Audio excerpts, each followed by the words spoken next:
Constitution of Pakistan 1973 के part 3 chapter 2 the मजलिस शूरा parliament.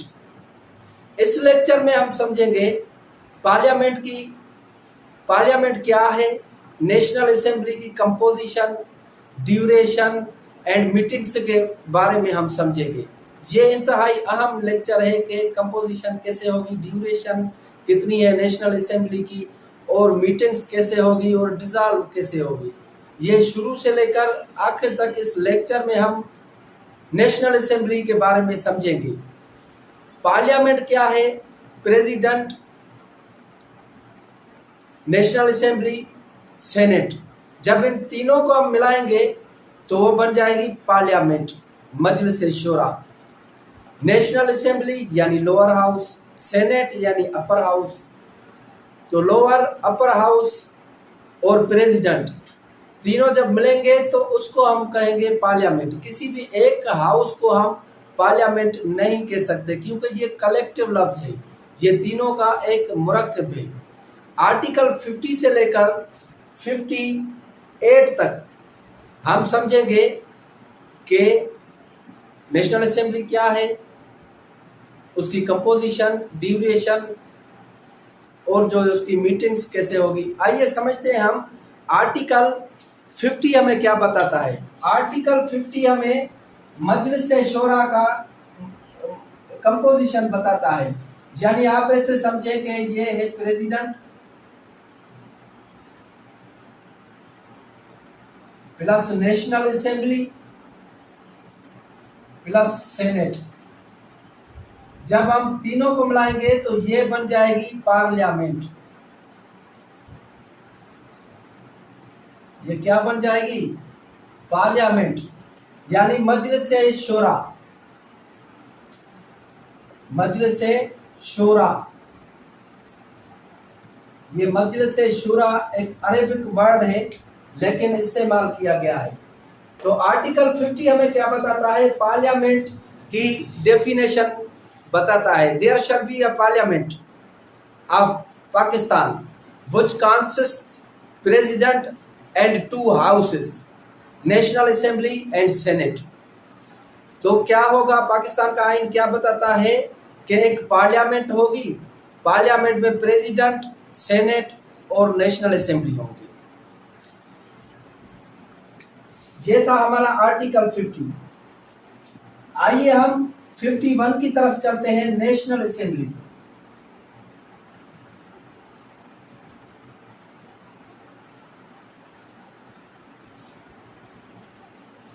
Article 51 हमें नेशनल असेंबली के बारे में बताता है। इसका पहला क्लास हमें बताता है कि नेशनल असेंबली की 336 निश्चितें होगी, सीट्स होगी। इसकी टोटल कितनी सीट्स होगी? 336 होगी। आगे चल के हम समझते हैं कि 336 कैसे बनती है। उसके अलावा इस आर्टिकल ने हमें यह बताया है कि वो कौन सा पर्सन है, वो कौन सा आदमी है जो वोट देने के लिए अहल होगा, यानी कॉम्पिटेंसी ऑफ वोटर्स के बारे में बताया है। सबसे पहले कि वो पहले नंबर पर सिटीजन ऑफ पाकिस्तान,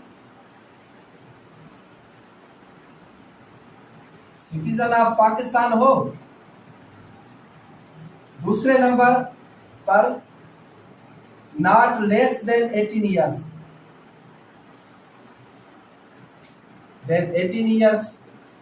18 साल से कम का न हो। तीसरे नंबर पर उसका फेहरिस्त में नाम आ रहा हो, इलेक्टोरल रोल में जो इंतखाबी फेहरिस्त होती है उसमें उसका नाम आ रहा हो। चौथे नंबर पर क्या बताया हमें? ये वैसे ABC है लेकिन हम इसको नंबरिंग दे रहे हैं, ऐसे ही समझे ABCD है इस क्लास की। Not declared unsound mind by any competent board, declared unsound mind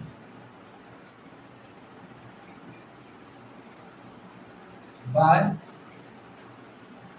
any competent code. यानी वोटर के लिए 4 कंडीशन है। कौन सी कंडीशन वोटर के लिए है? पहली बात के वो सिटीजन ऑफ पाकिस्तान हो, दूसरी बात के वो मेजर हो, यानी 18 साल से ज्यादा उसकी उम्र हो, कम उम्र उसकी ना हो। तीसरी बात ये है कि उसका इलेक्टोरल रोल में नाम आना जरूरी है, उसका नाम हो फहरिस्त में, जो इंतखाबी फहरिस्त होती है उसमें नाम हो उसका। चौथे नंबर पर वो किसी भी कॉम्पिटेंट कोर्ट से अनसाउंड माइंड डिक्लेयर किया हुआ ना हो। तो ये वोटर के बारे में हमें 4 बातें बताई गई। अभी स्ट्रक्चर देखते हैं कि टोटल सीट्स कितनी होगी। 336 सीट्स कैसे बनेगी।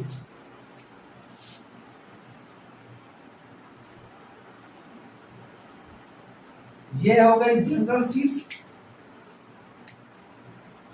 ये हो गई जनरल, ये वुमन, ये टोटल। तो बलूचिस्तान जो है, बलूचिस्तान के लिए 16 जनरल और 4 वुमेन की, टोटल कितनी हो गई? 20 बलूचिस्तान के लिए सीट्स हो गई।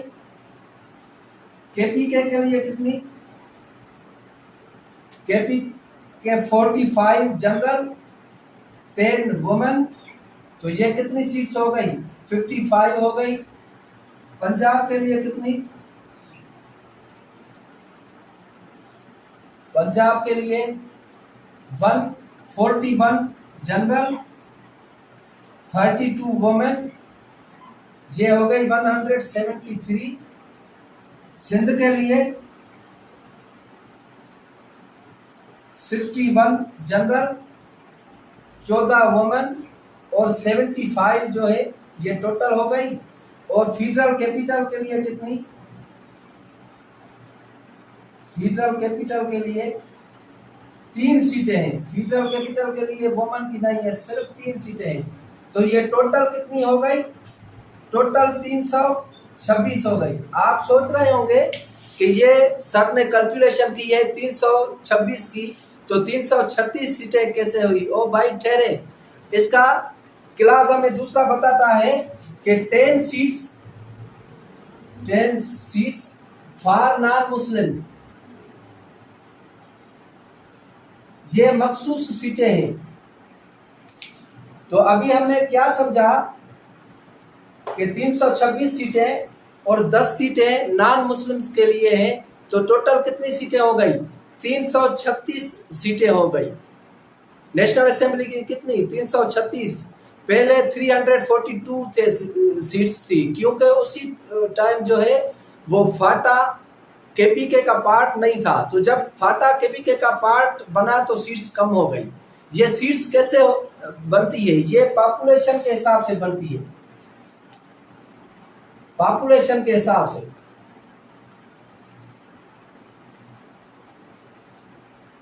जो सेंसस था, सेंसस 2017 वाला, उसके हिसाब से ये सीट्स हैं। जो अभी सेंसस हुआ है उसके हिसाब से ये सीट्स बढ़ सकती है, क्योंकि ये पॉपुलेशन पर है।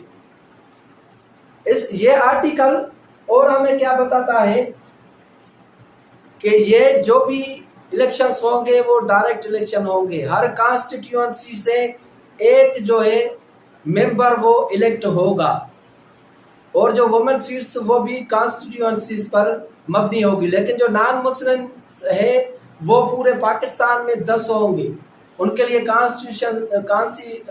जो है हदूद नहीं है, कॉन्स्टिट्यूएंसीज नहीं है, वो पूरे पाकिस्तान के लिए है, सिर्फ 10 नॉन मुस्लिम होंगे। तो आर्टिकल 51 में नेशनल असेंबली की कंपोजिशन बता दी कि कंपोजिशन कैसे होगी। ये आप समझेंगे, ये कंपोजिशन है इसकी, ये कंपोजिशन नेशनल असेंबली की।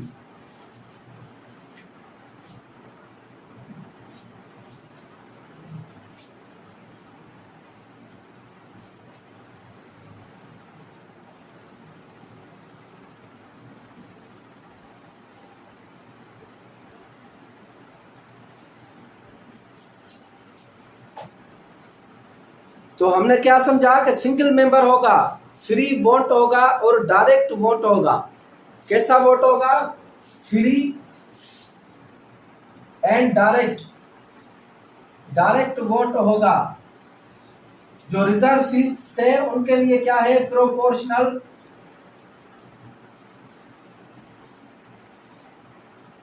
Representation system.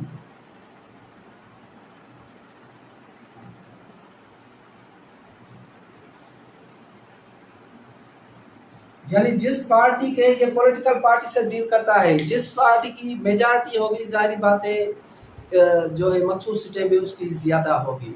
तो ये आर्टिकल 51 ने हमें यही बताया, थारोली इसका व्यू ये लिया कि जो है 336 सीट्स है, जिनमें वुमेन की और जो है जनरल सीट मिला के वो कितनी थी, 326, और जो है नॉन मुस्लिम्स की 10 सीटें थी। जो वुमेन की सीट्स है वो कॉन्स्टिट्यूएंसीज के हिसाब से हैं, और जो मिनॉरिटीज़ हैं या जो नॉन मुस्लिम है वो पूरे पाकिस्तान के लिए, उनके लिए कॉन्स्टिट्यूएंसीज का जो है वो शर्त नहीं है।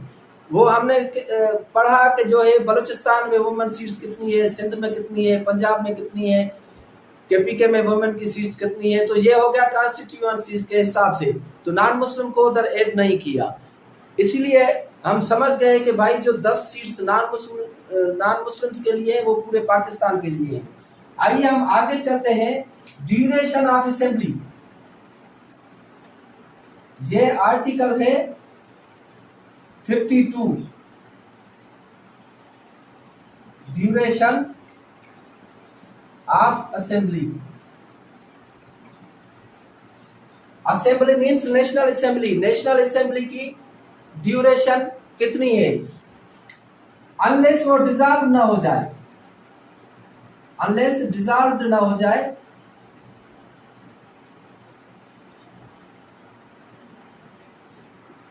डिसॉल्व नहीं हुई तो इसकी 5 इयर्स इसका पीरियड है। ये 5 इयर्स के लिए इंटेक्ट होगी, 5 इयर्स के लिए होगी। और 5 ईयर कब से शुरू होंगे, इसकी फर्स्ट मीटिंग से शुरू होंगे, फर्स्ट मीटिंग से शुरू होंगे इसके 5 इयर्स। 5 इयर्स जब पूरे होंगे तो ऑटोमेटिकली डिसॉल्व हो जाएगी। इसका टेन्योर ही नेशनल असेंबली का 5 इयर्स है। उसके बाद आता है speaker 53, speaker and deputy speaker.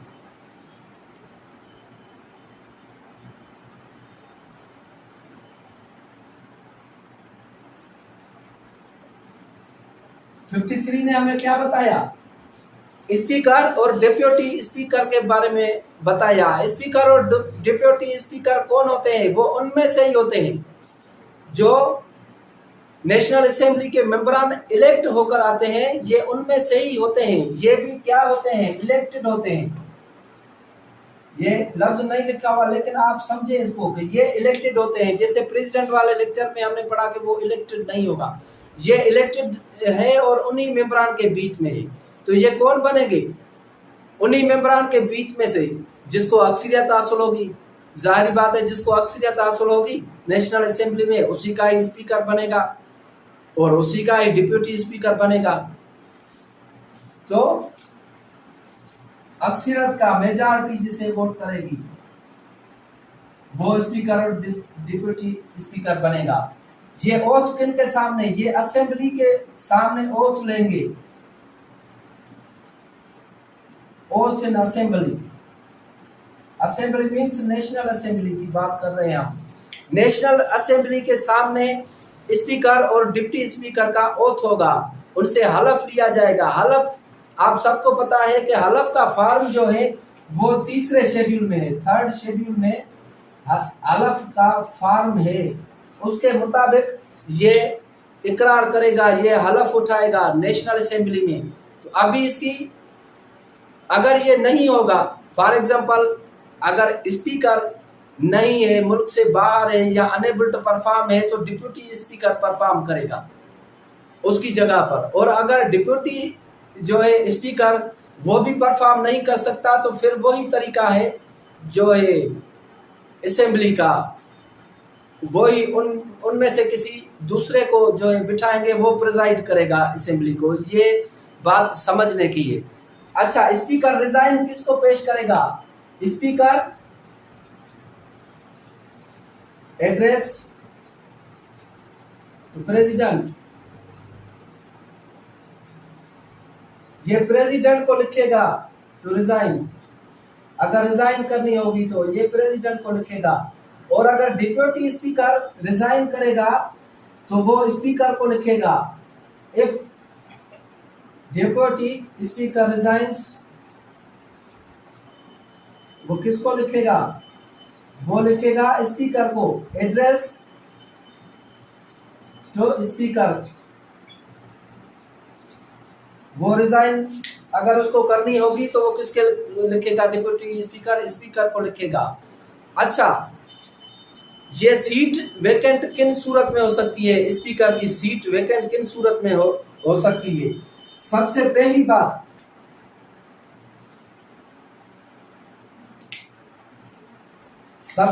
बात यह है कि ही रिजाइन, या तो वो रिजाइन करे या तो वो उसकी मेंबरशिप खत्म हो जाए, यानी मेंबर न रहे किसी भी सूरत में, जो है उसकी जो इलेक्टेड मेंबर है किसी कॉन्स्टिट्यूएंसी से, तो किसी भी वजह से उसकी वो खत्म हो जाए, असेंबली का मेंबर ही न रहे। और तीसरी बात यह है कि रेजोल्यूशन पास हो इसके खिलाफ, रेजोल्यूशन अगेंस्ट स्पीकर। इन तीन सूरतों में ये पोजीशन वेकेंट हो जाएगी।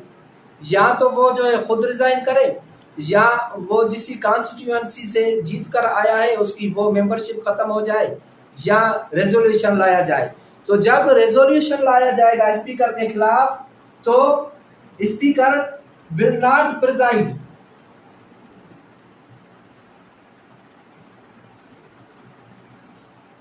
भाई जाहिर बात है स्पीकर के खिलाफ रेजोल्यूशन पर बात हो रही है तो स्पीकर कैसे प्रिजाइड करेगा? फिर तो प्रिजाइड नहीं करेगा। तो इससे हमने समझा कि स्पीकर और डिप्यूटी स्पीकर क्या है, ये हमें आर्टिकल 53 ने बताया। आइए 54 की तरफ चलते हैं।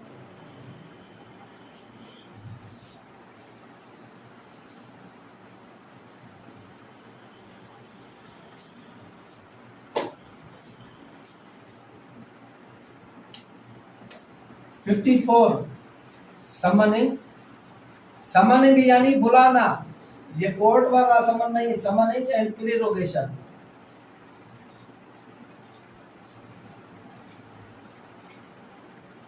ऑफ पार्लियामेंट,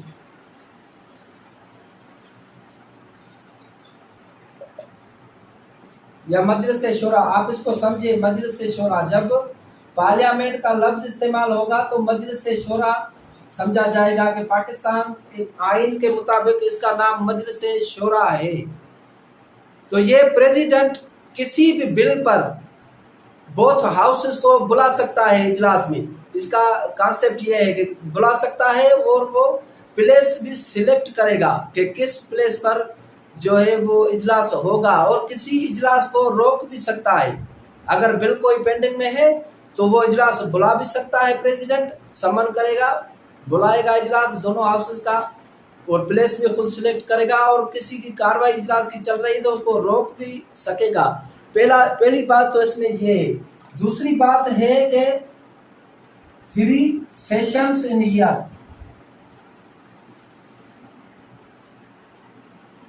साल में कितने इजलास होंगे? 3 इजलास होंगे साल में। नेशनल असेंबली के 3 इजलास होंगे और 120 दिन में एक होगा, यानी नॉट एक्सीड, 120 दिन से ज्यादा एक्सीड नहीं करेगा, यानी 120 दिन से ज्यादा नहीं बढ़ेगा।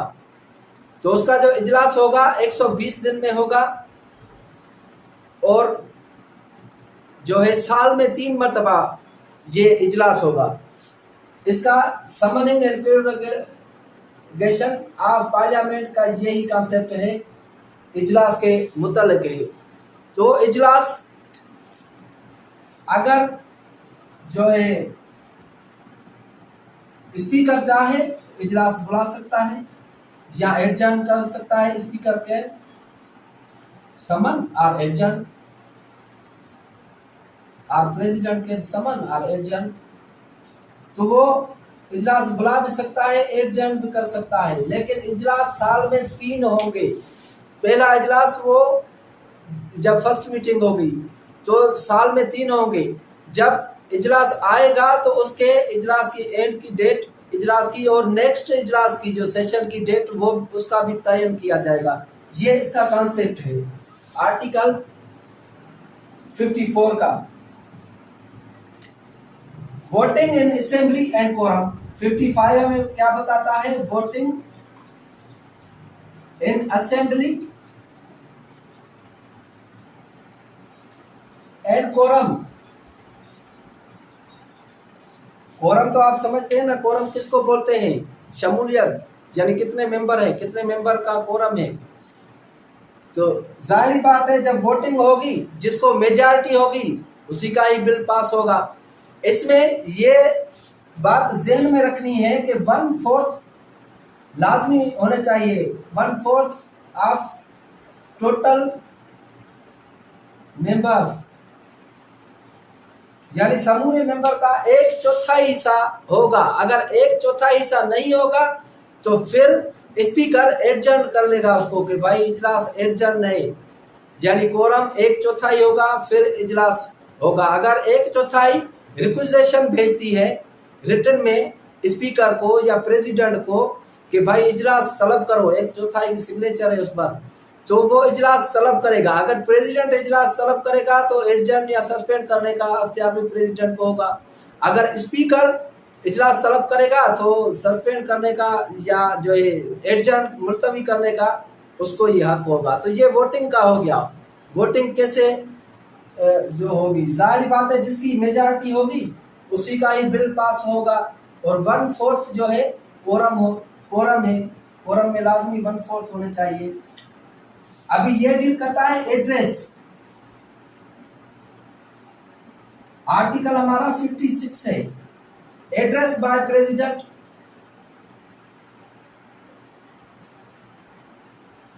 अभी ये याद रखना है, इसमें 2 बातें याद रखनी है प्रेसिडेंट की, कि प्रेसिडेंट जो है जब फर्स्ट मीटिंग होगी तो एड्रेस करेगा और साल में 1 मरतबा एड्रेस करेगा दोनों हाउसेस की, और जगह भी जो है वो ही सिलेक्ट करेंगे कि कौन सी जगह पे दोनों हाउस की ज्वाइंट सिटिंग होगी।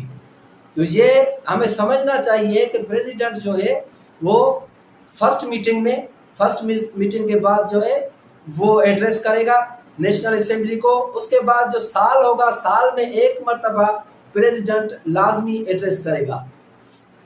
ये हो गया आर्टिकल 56 एड्रेस बाय प्रेसिडेंट। अभी article 57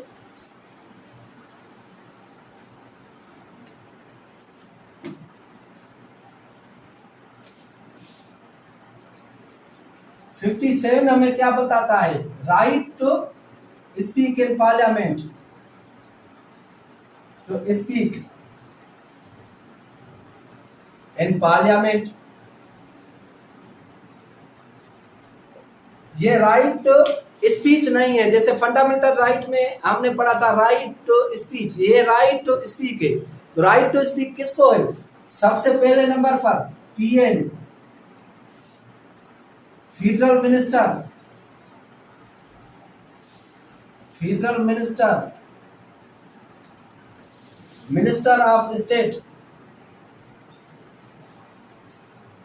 of state and attorney general.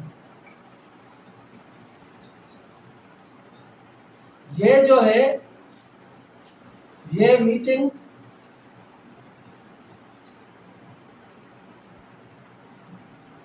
Meeting attend भी कर सकते हैं और जो है बात करने का भी इनको हक है।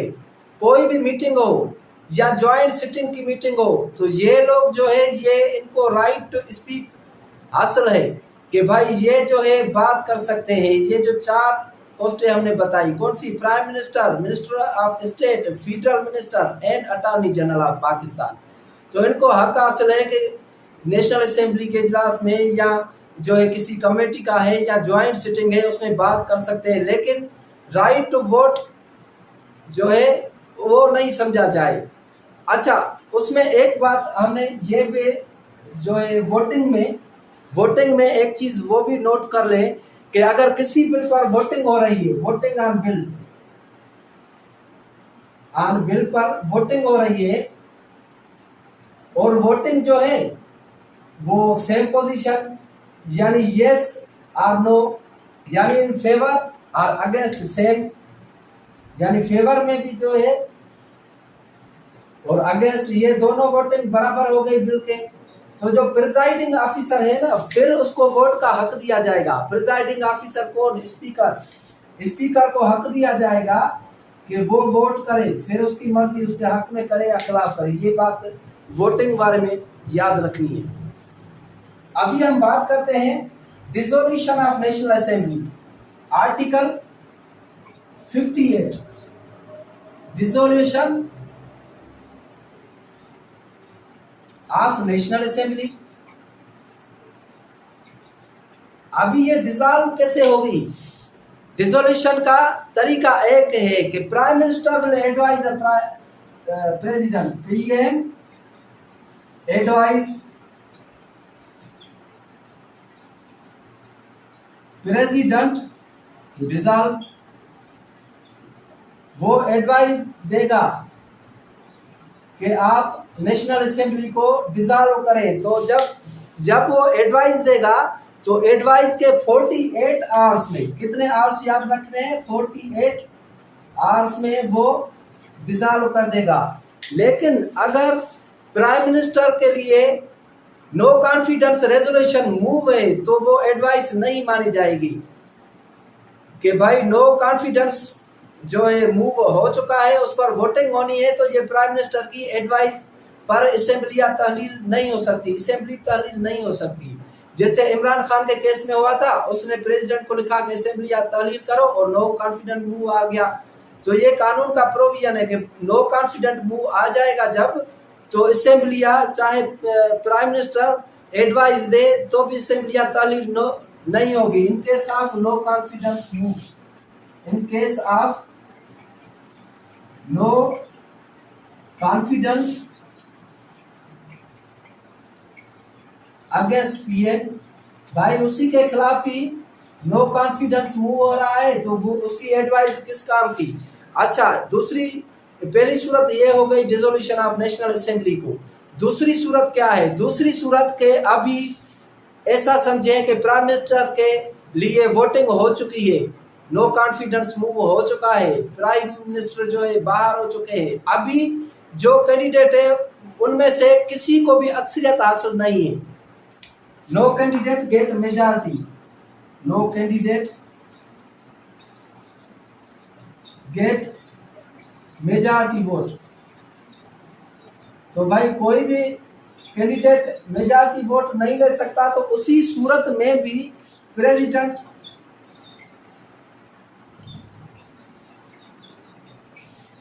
Dissolve national assembly. ये समझना है हमें कि उसी सूरत में ये हो गई प्रेसिडेंट की डिस्क्रिशन, ये डिस्क्रिशन पावर हो गई। सवाब दीदी, जिसे हम बोलते हैं सवाब दीदी अख्तियारात, वो प्रेसिडेंट के डिस्क्रिशनरी पावर हो गए। अगर नो कॉन्फिडेंस मूव हो जाता है और बाद में जो है कोई भी एक मेंबर जो है वो मेजॉरिटी हासिल नहीं कर सकता प्राइम मिनिस्टर के लिए, तो ये डिस्क्रिशनरी पावर है उसके प्रेसिडेंट के कि वो असेंबली को डिसॉल्व कर दे। तो ये था हमारा पार्लियामेंट का चैप्टर, जिसमें आपने कंपोजिशन भी समझी, हमने जो है 51 आर्टिकल में कंपोजिशन नेशनल असेंबली की बताई, उसके बाद आपने ड्यूरेशन भी समझी, मीटिंग्स भी आपने समझ ली। तो ये थी पार्लियामेंट का एक पार्ट नेशनल असेंबली। अगले लेक्चर में हम सेनेट को समझेंगे।